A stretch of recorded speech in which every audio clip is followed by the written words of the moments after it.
Hello friends, Navodaya academy में आपका स्वागत है। हम अध्ययन कर रहे हैं आधुनिक इतिहास के अंतर्गत आंग्ल मैसूर युद्ध के विषय में। इससे पूर्व कक्षा में हम हैदर अली और प्रथम दो आंग्ल मैसूर युद्ध के विषय में अध्ययन कर चुके हैं और आज हम अध्ययन करेंगे टीपू सुल्तान और अंतिम दो आंग्ल मैसूर युद्ध के विषय में। तो चलिए प्रारंभ करते हैं। इससे पूर्व कक्षा हमने देखा था कि 1782 में द्वितीय आंग्ल मैसूर युद्ध के दौरान हैदर अली की मृत्यु हो गई और उसके तुरंत बाद ही युद्ध के दौरान ही टीपू सुल्तान ने अपने पिता का कार्यभार संभाला और युद्ध को यथावत जारी रखा, जो द्वितीय युद्ध मंगलौर की संधि द्वारा 1784 में समाप्त हो गया था। तो चलिए इसी जानकारी को हम आगे रखते हैं और देखते हैं अगले दोनों युद्ध के विषय में और टीपू सुल्तान के विषय में। तो बात की जाए टीपू सुल्तान की।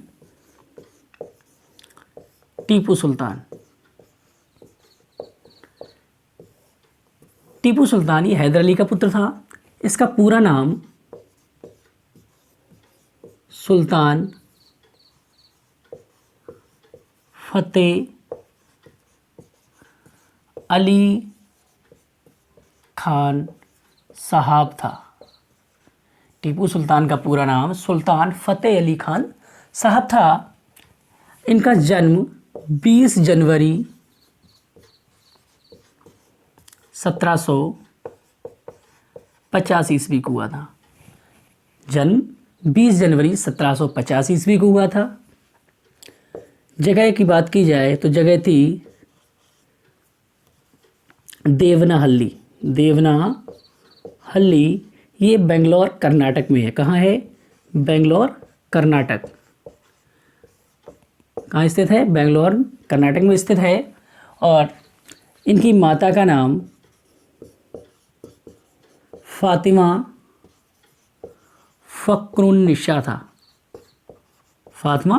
फ़खरुन्निसा था। पिता का नाम जानते हैं आप, हैदर अली था। ये एक योग्य शासक,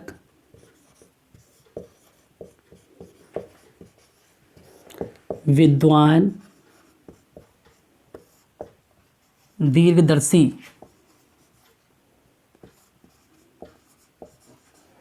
सोच वाला व्यक्ति था। दीर्घदर्शी सोच वाला व्यक्ति था, विद्वान था। इन्हें बहुत सारी भाषाओं का ज्ञान भी था, जैसे अरबी, फारसी,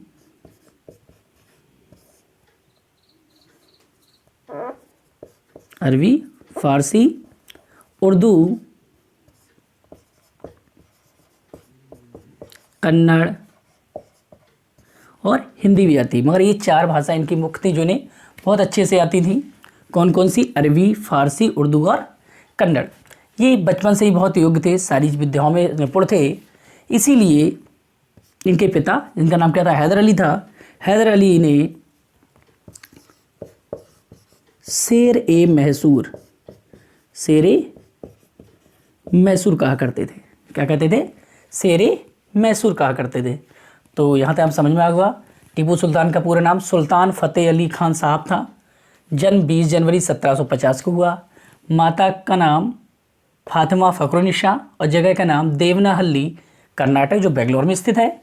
योग्य शासक, विद्वान, दीर्घदर्शी, सोच वाला व्यक्ति। दूसरी बात, अरबी, फारसी, उर्दू, कन्नड़ आदि भाषाओं का ज्ञान था और इनके पिता इसे शेर मैसूर नाम से पुकारते थे। जो हैदर अली ने ये उपाधि दी थी। बाकी हम देखें इनके विषय में और जानकारी, जिनसे क्वेश्चन पूछे जाते हैं और बार बार पूछे गए हैं, वो भी देखते हैं आगे।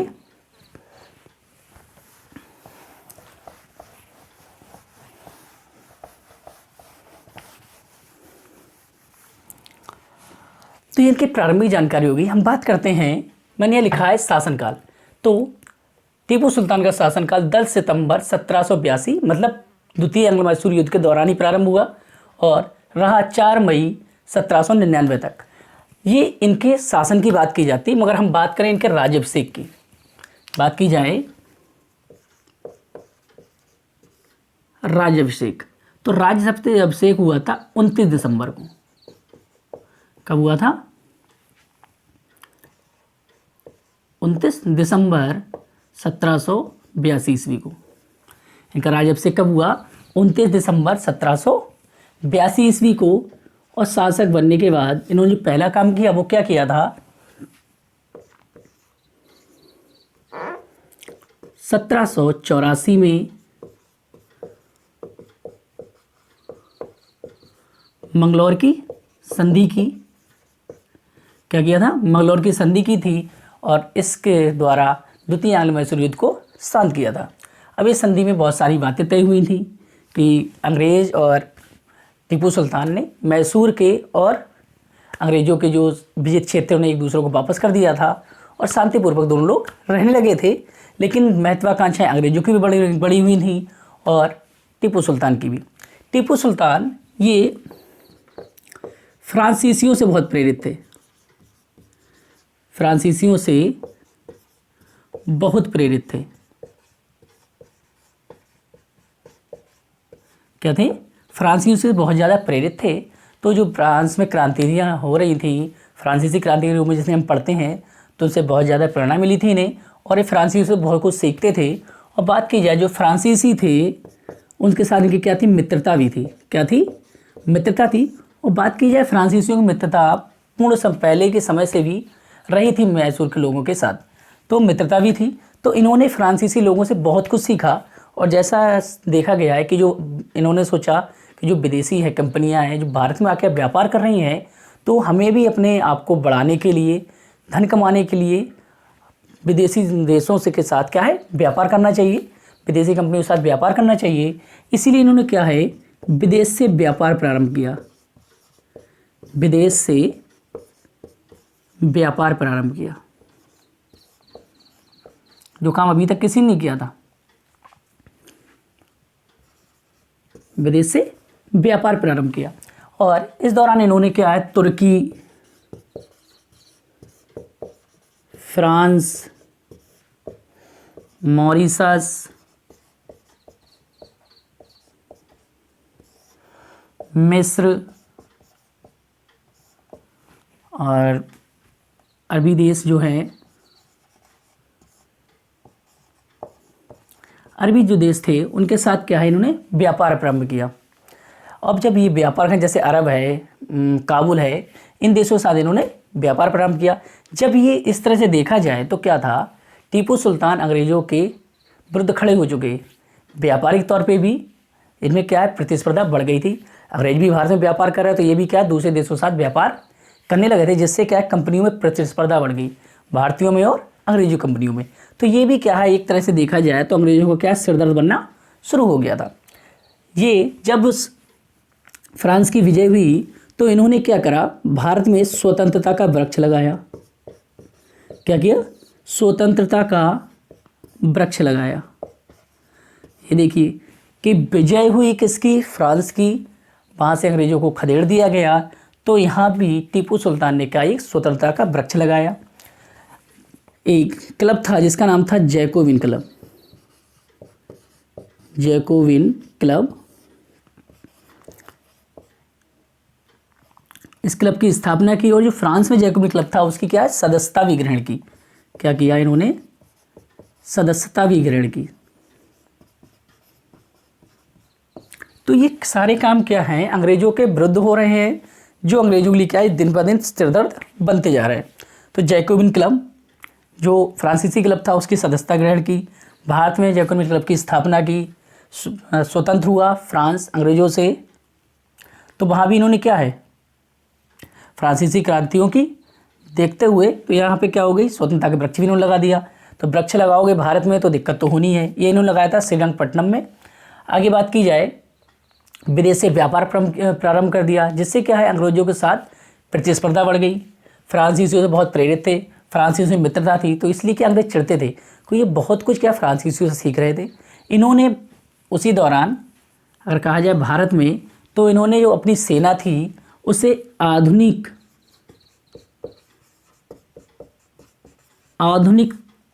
तौर से, आधुनिक तरीके से प्रशिक्षित किया। क्या किया, प्रशिक्षित किया। और जो अस्त्र शस्त्र थे, तलवारें थी, बंदूकें थी, जिनमें बंदूकों आगे चाकू लगा होता है, इस तरह जो आधुनिक बंदूकें थी वो भी दिलवाई। तो ये सारी चीज़ें ने क्या मिल रही थी, फ्रांसीसियों से मिल रही थी, फ्रांसीसियों से इसको सीखने को मिल रहा था। तो ये भी एक तरह से क्या, धीरे धीरे इनके लिए दिक्कतें खड़ी होती गई, व्यापार प्रारंभ हुआ। तो ये सारी चीज़ें क्या हैं, अंग्रेज़ों ने इन्हें देखते हुए कि फ्रांसीसी से सीख रहे हैं, फ्रांसीसी से मित्रता कर रहे हैं, तो ये सिरदर्द बन गया किसका? अंग्रेजों का। और कहा जाता है कि टीपू को दुनिया का या विश्व का पहला मिसाइल मैन कहते हैं। क्या कहते हैं? पहला मिसाइल मैन।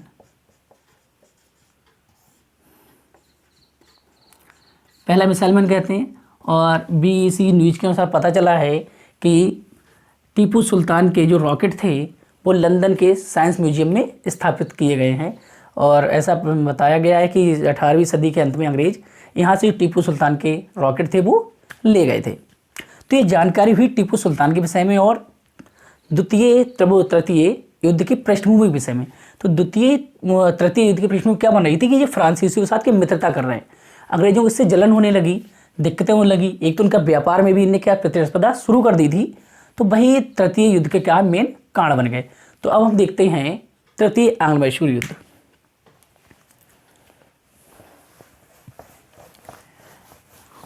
तो ये प्रतिस्पर्धा और फ्रांसीसियों से मित्रता जो मजबूत कड़ी थी, वही इनके क्या है युद्ध की जड़ें भी या कांड भी बनती जा रही थी।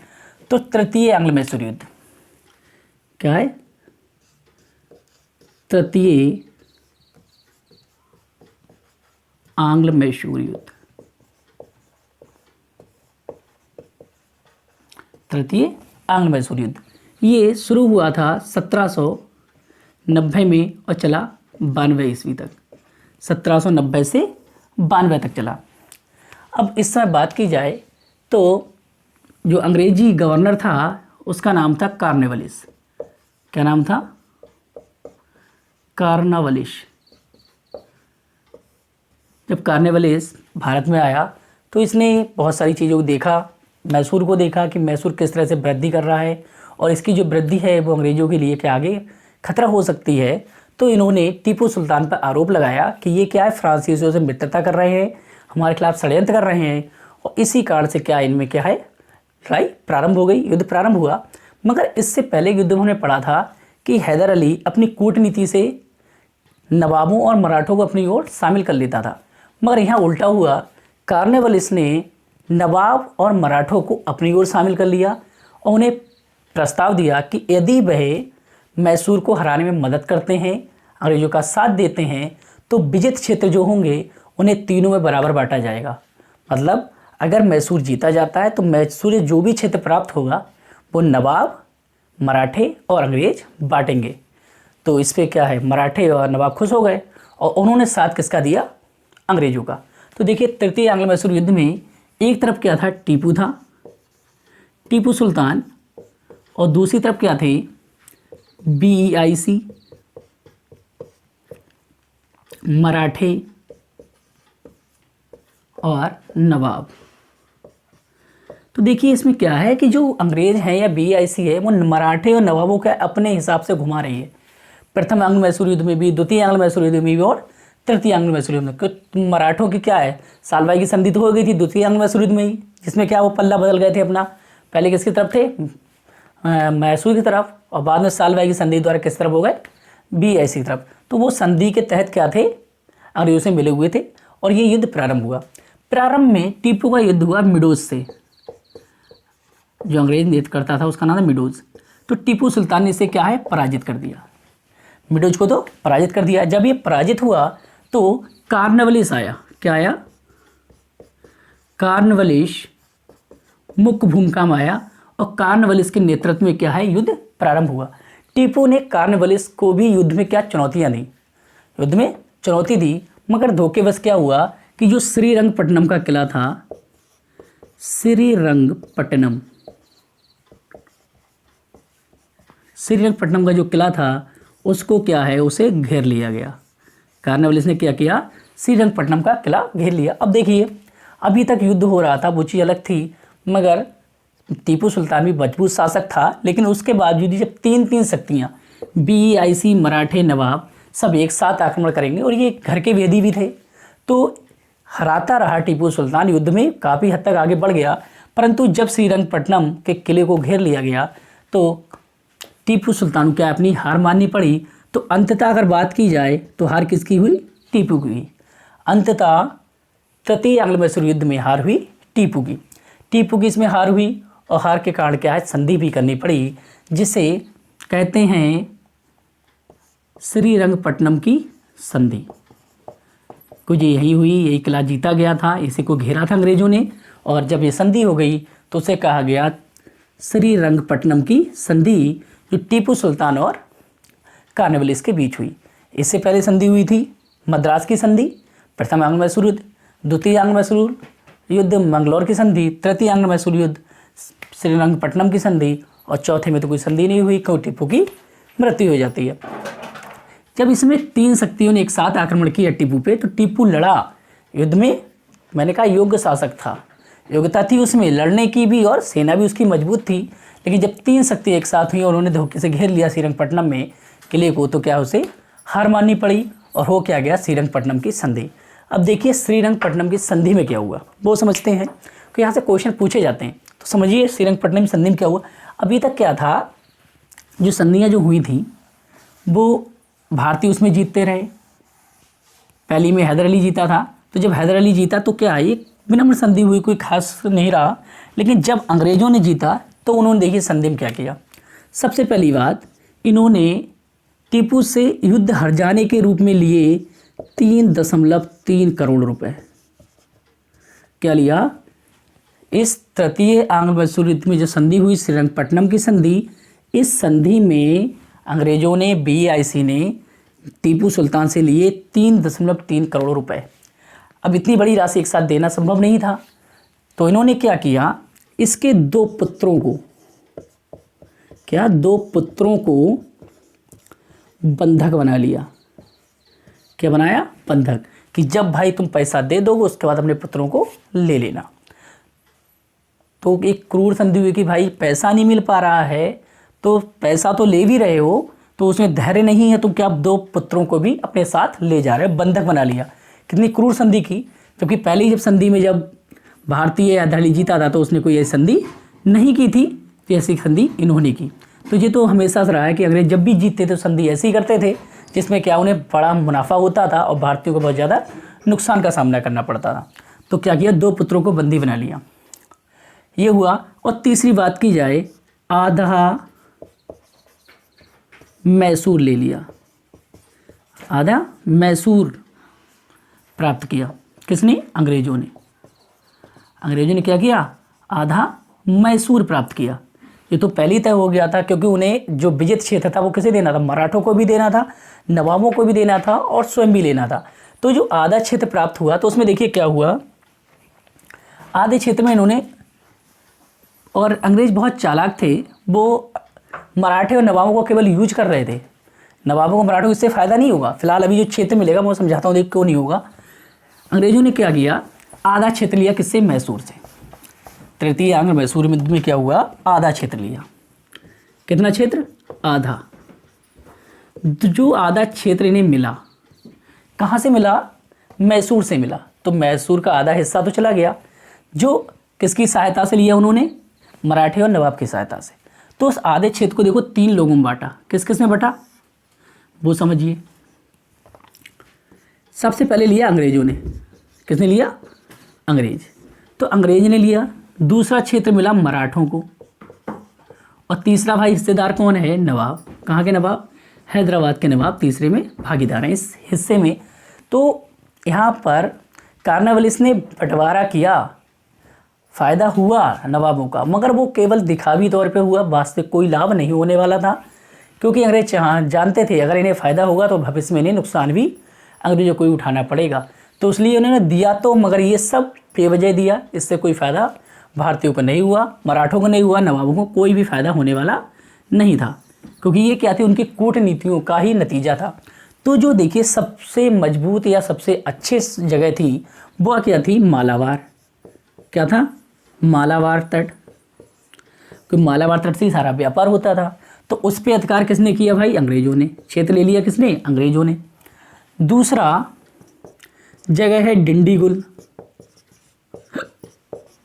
डिंडीगुल में क्या था, मैसूर का शस्त्रागार था जो हैदर अली ने बनाया था। तो यहाँ से देखो, ये व्यापारी दृष्टि से अच्छा, ये शस्त्रों की दृष्टि से अच्छा। तो ये दोनों जो जगह थी वो किसने ले ली, अंग्रेजों ने ले ली, जो बहुत अच्छी जगह थी। तीसरी जगह और ने ली बारह महल से क्षेत्र। तो ये तीनों क्षेत्र किसने लिए? अंग्रेजों ने। जो ज़्यादा किफ़ायती थे, ज़्यादा आय की जगह थी, वो किसने ली? अंग्रेजों ने। अब मराठों को क्या दिया? मैंने बताया था कि जो मैसूर क्षेत्र था, विजयनगर का हिस्सा था, वो तुंगभद्रा कृष्णा नदी के नीचे क्षेत्र था। तो नीचे के क्षेत्र में जो तुंगभद्रा का क्षेत्र था, वो मराठे पहले ही क्या लड़ रहे थे उसके लिए? किससे लड़ते थे? मैसूर से भी लड़ते थे और वो नवाबों से भी लड़ते थे। तो जो तुंगभद्रा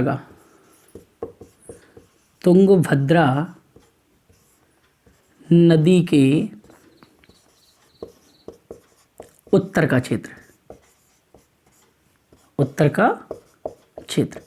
तो तुंगभद्रा नदी के जो उत्तर का क्षेत्र था, वो किसे दे दिया? मराठों को दे दिया। अब देखिए यहाँ पे एक चीज़ और निकलेगी। दूसरा जो ये क्षेत्र है, नवाबों को क्या मिला? कृष्णा और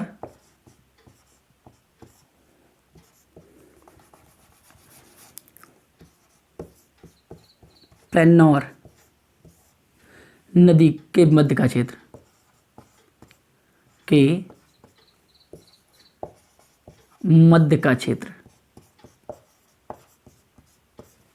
क्या हुआ? अपने आप क्या ले लिया? मालाबार, डिंडीगुल, बारह महल, और मराठों को दिया तुंगभद्रा नदी के उत्तर का क्षेत्र, और जबकि खुद ले लिया और नवाबों को दे दिया पेन्नौर, या पुन्नौर भी बोलते हैं इसे। क्या बोलते हैं? पुन्नौर। पेन्नौर और पुन्नौर बोला जाता है, साउथ इंडियन शब्द हैं, तो जैसा बुक्स में मिलता है वैसा बता दिया मैंने। तो फिलहाल ये दो नदियों के बीच का क्षेत्र। अब देखिए इस बंटवारे के बाद इसमें क्या हुआ? अंग्रेजों की विजय हुई, कार्नवालिस ने युद्ध जीता, सब कुछ किया, फ़ायदा कमाया। अपना फ़ायदा कमाने के बाद जो विजित क्षेत्र था उसे क्या 3 भागों में बांट भी दिया। तुंगभद्रा नदी के उत्तरी का जो क्षेत्र था वो किसे दे दिया? मराठों को दे दिया। कृष्णा नदी और पेन्नौर नदी के मध्य का क्षेत्र था, या पुन्नौर नदी के मध्य का क्षेत्र था, वो किसे दे दिया? नवाबों को दे दिया। अब यहाँ पर कार्नवालिस का एक कथन है। किसका कथन है? कार्नवालिस। इस युद्ध के बाद, इस बंटवारे के बाद कार्नवालिस ने देखिए क्या कहा, वो नोट कीजिए, ये कथन बार बार पूछा जाता है। इसने कार्नवालिस ने कहा, हमने अपने मित्रों को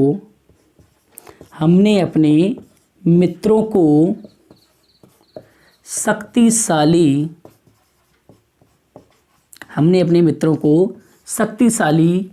किए बगैर अपने क्या कहा? हमने अपने मित्रों को शक्तिशाली किए बगैर अपने दुश्मन को कुचल दिया। क्या किया? कुचल दिया। कुचला इन्होंने किसके लिए? टीपू सुल्तान के लिए। और मित्र इनके कौन थे? मित्र थे मराठे और नवाब। अब देखिए इन्होंने क्षेत्र दिए, तो इसका मतलब ये क्या है? शक्तिशाली होने चाहिए। मगर कार्नवालिस ने खुद अपने कथन में क्या कहा है कि हमने अपने मित्रों को शक्तिशाली किए बगैर, इसने शक्तिशाली नहीं किया, जो इसके कथन से स्पष्ट है। किसने कहा? यहाँ पे चालाकी दिखाई। क्योंकि चालाकी क्या थी? जो ये क्षेत्र था तुंगभद्रा नदी के उत्तर का क्षेत्र और कृष्णा और पेन्नौर नदी के बीच का क्षेत्र, इस दोनों क्षेत्र के लिए ये दोनों पहले से ही आपस में लड़ रहे थे। क्या कर रहे थे? मराठे और नवाब आपस में लड़ रहे थे। दूसरी तरफ क्या ये क्षेत्र किस पे था? ये क्षेत्र था मैसूर पे। क्षेत्र किस पे था? मैसूर पे था। तो ये क्या थी? आपस में इनमें लड़ाई थी। ये क्षेत्र क्या था? विवादित था। ये विवादित क्षेत्र था। तो अब क्या हुआ? ये क्षेत्र मराठों को मिल गया, मराठों ने ले लिया। नवाबों को मिल गया, नवाबों ने ले लिया। मगर ये दोनों अपना क्षेत्र लेने के बाद भी क्या एक दूसरे से लड़ते ही रहे, एक दूसरे से लड़ते रहे। तो इसका मतलब क्या हुआ? जो ये क्षेत्र था इसका ये लोग बेनिफिट नहीं ले पाए। इन्हें अंग्रेजों ने क्षेत्र तो दे दिया, मगर ये क्या इनकी आपसी लड़ाई और बढ़ गई, और जो क्षेत्र था इसका ये फ़ायदा नहीं उठा पाए। मतलब क्या हुआ कि आपस में लड़ेंगे तो मजबूत नहीं होंगे, क्या होंगे? कमज़ोर होंगे। शक्तिशाली बनने के बजाय क्या, और ये कमज़ोर होने शुरू भी हो गए। तो ये थे अंग्रेजों की नीतियाँ, जिससे कि अंग्रेजों ने बहुत ज़्यादा फ़ायदा उठाया। तो इस तरह से तृतीय आंग्ल मैसूर युद्ध समाप्त हुआ। श्रीरंगपट्टनम की संधि हुई, जिसमें टीपू से इन्होंने 3.3 करोड़ रुपए लिया, उनके पुत्रों को बंधक बना लिया और उसका आधा हिस्सा लेकर 3 भागों में बांट लिया। तो आशा करता हूँ समझ में आ गया होगा। यदि वीडियो पसंद आ रही है तो प्लीज़ शेयर जरूर कीजिएगा। आगे देखिए, ये युद्ध हो गया युद्ध समाप्त हुआ, संधि हो गई। संधि के बाद टीपू के पास जो क्षेत्र बचा, वो क्षेत्र कितना बचा? आधा। उसने अपने उसी में क्षेत्र में क्या है फिर व्यापार शुरू किया, क्योंकि व्यापार उन्हें विदेशी करना शुरू कर दिया था। तो धीरे धीरे अपना काम करने लगे, लेकिन अंदर ही अंदर क्या थी, घृणा भी हो रही थी कि मेरा आधा क्षेत्र छिन गया है। दूसरा, फ्रांसीसियों से मित्रता हो रही थी, तो इन्होंने अपने आप को आगे बढ़ाने की कोशिश की, सेना को फिर मजबूत करना शुरू किया। बदला लेने की दृष्टि से, खुद को संपन्न बनाने की दृष्टि से ये काम चलता रहा। धीरे धीरे इनकी मित्रता और बढ़ी, तो तृतीय युद्ध की पृष्ठभूमि बनाते हैं। देखिए क्या होता है। तो इन्होंने क्या किया, टीपू सुल्तान ने, फ्रांस में नेपोलियन बोनापार्ट का नाम आपने सुना होगा, तो उन्होंने नेपोलियन बोनापार्ट को एक पत्र भेजा जिसमें मदद की गुहार की थी, तो नेपोलियन से ही मदद की गुहार की थी। और उसके बाद और देश थे, जैसे काबुल है, फ्रांस है, मॉरिशस है, जो आसपास के क्षेत्र थे, उसमें व्यापार के लिए दूत भेजे और अपनी मित्रता के लिए भी दूत भेजे थे। तो जब नेपोलियन उसमें एक फेमस रहा है, शासक बना, अच्छा योद्धा रहा, तो नेपोलियन के नाम से सभी जानते थे उसे और डरते भी थे। तो अंग्रेज़ों को भी नेपोलियन का भय था। लेकिन जब उन्हें पता चला कि टीपू भी क्या नेपोलियन से मित्रता कर रहा है, तो अंग्रेज़ों लगा नेपोलियन भारत आता है, इनकी मित्रता बढ़ती है तो हमारे लिए क्या है, नुकसानदायक हो सकती है। जो इसने दूत भेजा था नेपोलियन से मिलने के लिए, जो पत्र भेजा था, वो रास्ते में गया पकड़। तो एक काम तो ये हो गया कि अंग्रेज़ों की और टीपू सुल्तान की दुश्मनी बढ़ गई और अंग्रेज़ों का डर बढ़ गया। तो अंग्रेज़ सोच रहे थे अगर इनकी मित्रता होगी तो हमें नुकसानदायक होगी। तो उन्होंने प्लान बना लिया कि टीपू सुल्तान को हम जल्द से जल्द ख़त्म कर दें, समाप्त कर दें। अगर ये नहीं मरेगा तो हमारे लिए भविष्य में क्या नुकसानदायक हो सकता है। तो ये तो पहला कारण था। कौन सा था? नेपोलियन से मित्रता एवं सहयोग की मांग। क्या चीज? सहयोग की मांग। जी अंग्रेजों को पता लग गई कि नेपोलियन से मित्रता बढ़ रही है। दूसरा कारण देखिए क्या है, इसी दौरान अभी तक हमने पढ़ा कि प्रथम आंग्ल मैसूर युद्ध हुआ, तो क्लाइव गवर्नर था। उसके बाद वारेन हेस्टिंग द्वितीय बना, द्वितीय आंग्ल मैसूर युद्ध हुआ तो कौन था? वारेन हेस्टिंग था। तीसरे में युद्ध में हमने पढ़ा कार्नेवालिस था। अब चौथा जब आंग्ल मैसूर युद्ध होने वाला है, तो इससे पहले एक व्यक्ति आता है, मैं इधर समझाता हूँ, जिसका नाम है वेलेजली। कौन आया? वेलेजली आया, जो क्या गवर्नर जनरल था। जब वेलेजली भारत आया तो वेलेजली ने अपनी अलग नीतियाँ बनाई, क्योंकि जितने भी आते इनकी सबकी नीतियाँ अलग होती थी और बहुत ज़्यादा फायदेमंद होती थी अंग्रेजों के लिए। तो ये एक नई नीति लेके आया जिसे बोलते हैं सहायक संधि। क्या बोलते हैं? सहायक संधि। इसने क्या है, भारत में सहायक संधि प्रारंभ की। देखिए सहायक संधि क्या होती थी। सहायक संधि में अभी तक जो भी हो रहा था, तो जो अंग्रेजों से हारते थे तो उसमें अंग्रेजी की सेना का भी नुकसान होता था, जो भारतीय लड़ते थे उनकी भी सेना का नुकसान होता था। तो इसने एक संधि बनाई, इसका प्रस्ताव था कि अब आप अगर देखिए आप हमसे कमज़ोर हैं तो हमसे लड़ो मत, हमसे संधि कर लो और हम आपको छोड़ देंगे, जिससे आपकी सेना का भी नुकसान नहीं होगा, आपको भी आर्थिक नुकसान नहीं होगा, हमें भी आर्थिक नुकसान नहीं होगा। और इस सहायक संधि में ये करते क्या थे, इसमें उन्होंने कहा कि जो शासक सहायक संधि को स्वीकार करेगा उसकी खुद की सेना नहीं होगी, खुद की सेना समाप्त कर दी जाएगी, और जो सेना बचेगी भी वो क्या होगी, ब्रिटिश ईस्ट इंडिया कंपनी के अधीन रहेगी। दूसरी चीज़, उस सेना में नियुक्ति होना है, तनख्वाह बढ़ाना है, कोई भी कार्य करना है तो वो सारा काम कौन करेगा? BIC करेगी। तीसरी चीज़, उस सेना का जो खर्च है वो वही राज्य उठाएगा या वहाँ का शासक उठाएगा। तो ये थी वेलेजली की सहायक संधि जो भारत में लागू होने वाली थी। तो इस सहायक संधि के जरिए वेलेजली ने सबसे पहले शामिल किया नवाबों को। किसे? नवाब को। कहाँ के नवाब थे? हैदराबाद। तो सबसे पहले सहायक संधि कहाँ प्रारंभ हुई, कहाँ लागू हुई? नवाबों के क्षेत्र में, हैदराबाद में, जिस समय था 1798। इनका मेन जो दृष्टि थी वो किस पे थी? टीपू सुल्तान पे थी। टीपू सुल्तान को मारना है, खदेड़ना है, किसी भी तरह से मैसूर को अपने कब्जे में लेना है, क्योंकि ये अगर फ्रांसीसियों के यहाँ ले आया, फ्रांसीसियों में मित्रता बढ़ गई तो अंग्रेजों को क्या है, आगे कठिनाई होगी। अब इस सहायक संधि के जरिए इन्होंने नवाबों को मित्र मिला लिया। मराठे तो पहले ही मिले हुए थे और मराठों का ढुलमुल रवैया था, वो किसी के भी नहीं हुए, ना ही मैसूर के ना ही अंग्रेजों के। तो अंत में क्या है, मैंने कहा जी एक फ़ायदेमंद किसी के लिए नहीं था, ना मराठों को ना नवाबों को। अंत में क्या है जी, नवाबों को भी पराजित कर देंगे और मराठों को भी। नवाब तो यहाँ सहायक संधि के जरिए किससे, अंग्रेजों गुलाम तो हो ही गए। अब बलेजली ने क्या किया, जो सहायक संधि का प्रस्ताव था वो किसे भेजा, सहायक संधि। सहायक संधि का प्रस्ताव 1799 में आया। 1799 में कहाँ पहुंचा, मैसूर। क्या था ये, सहायक संधि एक तरह का, जैसे अश्वमेध यज्ञ में अश्वमेध घोड़ा छोड़ा जाता था, तो वैसे एक सहायक संधि का प्रस्ताव चल रहा था। जिस जिस राज्य में जाएगा, जो अस्वीकार करेगा वो क्या है, बीआईसी से युद्ध करेगा, और जो स्वीकार कर लेगा वो उसके अधीन हो जाएगा। तो ये था, इसने क्या किया कि सहायक संधि से को मानने से इनकार कर दिया। सहायक संधि को मानने से क्या किया, टीपू ने इनकार कर दिया कि भाई मैसूर में सहायक संधि लागू नहीं होगी। अब चाहे युद्ध हो, कुछ भी हो। टीपू क्या था, योग्य था, वो लड़ना जानता था, अपने आप को झुकना नहीं जानता था कि मैं झुकूंगा नहीं इनके आगे, भले युद्ध कुछ भी हो, परिणाम कुछ भी हो। तो ये कारण ये भी रहा कि टीपू ने क्या किया, सहायक संधि को मना कर दिया। लेकिन टीपू सुल्तान ये देख रहा था कि ये लोग क्या है, धीरे धीरे मुझ पे शिकंजा कस रहे हैं। तो इसने, टीपू ने एक काम और कर दिया कि इसी समय तीसरा कांड क्या था, त्रावणकोर। त्रावणकोर पर आक्रमण। त्रावणकोर पर आक्रमण किसने किया, ये टीपू ने किया।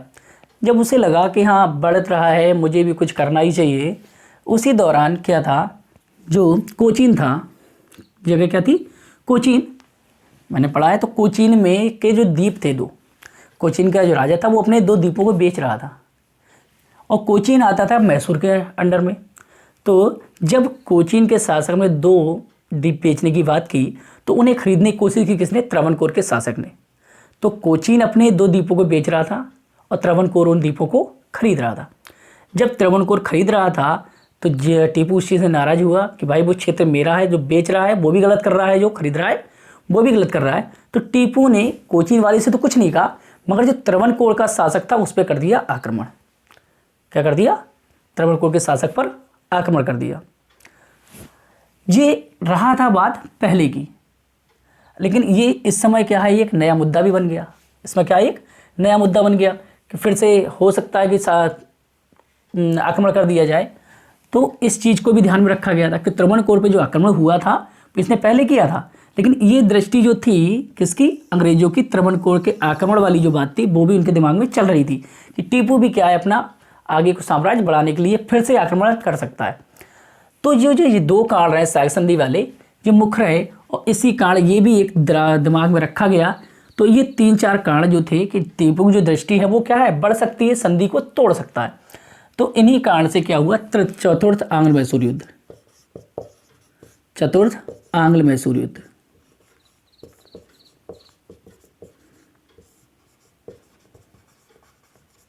इस चतुर्थ आंग्ल मैसूर युद्ध में जो हुआ 1799 में, इस पे क्या, बीआईसी ने आक्रमण किया किस पे, टीपू पे।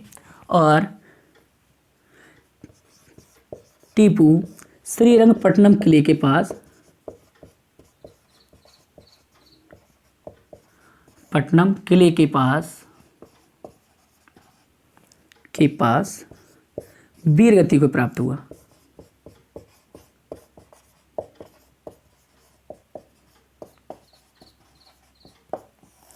तो चतुर्थ आंग्ल मैसूर युद्ध में कुछ खास नहीं है, बस यही है, मैंने क्या बताया कि ये युद्ध नहीं था। ये अंग्रेजों को मेन चीज़ क्या थी, उन्हें केवल हैदर अली को यहाँ से हटाना था और मैसूर पर अपना सिक्का चलाना था। मतलब मेन चीज़ थी कि टीपू सुल्तान को यहाँ से हटाना। तो युद्ध नहीं हुआ, ये केवल एक ढोंग था, केवल टीपू सुल्तान को मारने का, कि उसे किसी भी तरह से मारा जाए, टीपू सुल्तान समाप्त हो जाए। क्योंकि टीपू सुल्तान एक योग्य शासक था जो भविष्य में भी क्या है, अंग्रेजों के लिए दुखदायी हो सकता था। तो कारण क्या रहा है, नेपोलियन से इसकी मित्रता और सहायक संधि, और त्रावणकोर पे जो अपना पहले हुआ था, ऐसा ही हो सकता था कि भविष्य में फिर ऐसा काम करे। तो उस चीज़ को भी क्या दृष्टिगत रखा गया था। मैंने बताया इसलिए दिया कि मैं इस पॉइंट को पहले भूल गया था दूसरे में, इसलिए बता दी। तीसरा पॉइंट है, इसे भी यहाँ फिलहाल दृष्टिगत किया गया था, लेकिन ये मेन कारण उस समय बना था द्वितीय में, मतलब तृतीय में, लेकिन चतुर्थ में भी इस चीज़ को दृष्टिगत रखा गया था। लेकिन ये जो मेन कारण है, जिसके दोनों तत्कालिक कारण थे। चतुर्थ युग के दो तत्कालिक कारण कौन से, नेपोलियन से मित्रता, फ्रांसीसियों से मित्रता और सहायक संधि। अब इसके द्वारा इन्होंने क्या किया, सहायक संधि जो टीपू सुल्तान ने स्वीकार कर दी। जब टीपू सुल्तान मारा गया तो अंग्रेज़ों ने यहाँ पर एक शासक बनाया, नया शासक बनाया जिसका नाम था कृष्णराज तृतीय। कृष्णराज तृतीय, देखिए मैंने भी पढ़ाया, जब हैदर अली को पढ़ाया था तो उन्होंने बताया था कि मैसूर पे जो शासक था वो था बोडियार वंश का शासक कृष्णदेव राय, चिक्का कृष्णदेव राय। अब इन्होंने क्या है, टीपू के बाद जो शासक बनाया वो था कृष्णराज तृतीय। एक अल्पायु था, छोटा बच्चा था ये, इसे शासक बनाया। ये किसका था, ये बोडियार वंश का था। इन्होंने क्या कहा कि मैसूर पे जो शासक वंश था वो कौन सा था, बोडियार था। इस पे मुस्लिम वंश आया, हैदर अली ने जब वंश की स्थापना की, मुस्लिम लोगों ने शासन किया, तो हमने उसे हटाकर क्या है, जो बोडियार वंश था उसे ही दोबारा से शासक बना दिया। और इसके बाद इन्होंने कृष्णराज तृतीय से क्या है, सहायक संधि कर ली, और इस संधि के जरिए अंग्रेजों ने क्या है, फिर से मैसूर पर अधिकार कर लिया। अब पूर्ण रूप से क्या है, मैसूर किसका हो गया, अंग्रेजों का हो गया। किसका हो गया, अंग्रेजों का। तो अंग्रेजों ने देखिए बक्सर और प्लासी के युद्ध के द्वारा बंगाल पर अधिकार किया, और 4 आंग्ल मैसूर युद्धों के द्वारा क्या है, मैसूर पर अधिकार कर लिया। तो इस तरह अंग्रेजों ने अपने साम्राज्य को बढ़ाना प्रारंभ कर दिया, और हैदराबाद का जो क्षेत्र था वो उन्होंने सहायक संधि से जीत लिया। मराठों के बारे में हम अगली वीडियो में पढ़ेंगे। तो आपको वीडियो पसंद आई तो लाइक कीजिए, चैनल को सब्सक्राइब कीजिए, मित्रों के साथ शेयर कीजिए। धन्यवाद।